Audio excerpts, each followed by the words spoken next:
أمي قالت لي روحي الله يحلي صغرتك ويعز كبرتك ويجعل البركة تحوم حولك وحواليك ويكتب لك الرضا بدربك بعدد حبات المطر وبعدد ما قالوا الله أكبر. باسمه العلي الكريم اللي رفع السماء وبسط الأرض وعلم الإنسان ما لم يعلم، يرزقك مال قارون وجاه هارون وعلم سيدنا سليمان، ويرمي محبتك بقلوب الناس بدون سبب ولا عجب، ويخلي كل اللي عرفوك يحبوكي.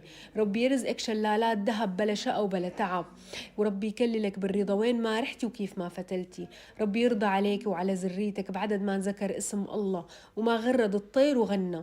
ربي يحميكي بآيات قل أعوذ برب الفلق، ويفتح عليك فتوح العارفين ويسر لك طريقك وما يجمعك غير بمحبك وصديقك. الله معك وملايكته تتبعك انت وكل مين بيقول آمين.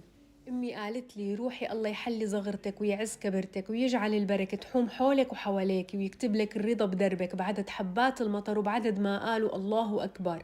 باسمه العلي الكريم اللي رفع السماء وبسط الأرض وعلم الإنسان ما لم يعلم، يرزقك مال قارون وجاه هارون وعلم سيدنا سليمان، ويرمي محبتك بقلوب الناس بدون سبب ولا عجب، ويخلي كل اللي عرفوك يحبوكي.